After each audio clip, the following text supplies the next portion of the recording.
చలామణిలో ఉన్న 500, 1000 నోట్ల రద్దుపై తిరుమల తిరుపతి దేవస్థానంలో చర్చ మొదలైపోయింది. నోట్లు రద్దు చేస్తున్నట్లుగా ప్రధాని మోదీ ప్రకటించిన వెంటనే టీటీడీ ఈవో సాంబశివరావు ఆర్థిక విభాగానికి చెందిన అధికారులతో సమీక్షించారు. నోట్ల రద్దుతో టీటీడీకి ఎలాంటి నష్టం లేదని అంచనాకి వచ్చారు. స్వామివారికి హుండీలో సమర్పించే నగదు కానుకలను నిత్యం లెక్కించి బ్యాంకుల్లో భద్రపరిచే ప్రక్రియ ఎప్పటినుంచో ఉంది.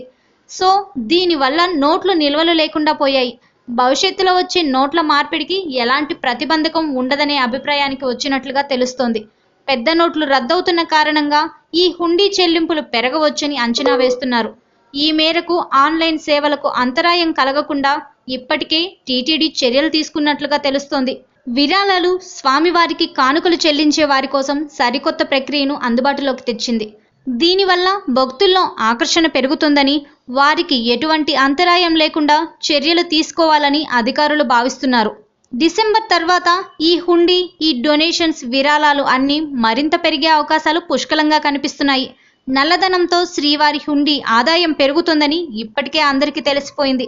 ఈ మొత్తాన్ని వెంకటేశ్వర స్వామికి కానుకగా సమర్పించుకునే భక్తులతో ఇప్పుడు తిరుపతి పోటెత్తిపోతుందనేది వాస్తవం. అందుకే కొండపైకి వెళ్లే చెకింగ్ ని మరింత పెంచాలని చూస్తుంది టీటీడీ. 500, 1000 రూపాయల నోట్లు డిసెంబర్ లోపు మార్చుకోవాలని ప్రభుత్వం రూల్ పెట్టింది. కాబట్టి ఇప్పుడు భారీ అమౌంట్స్ నిల్వ చేసుకున్న బడాబాబులు అందరూ తిరుపతి వైపు పయనించడం మానరనేది వాస్తవం.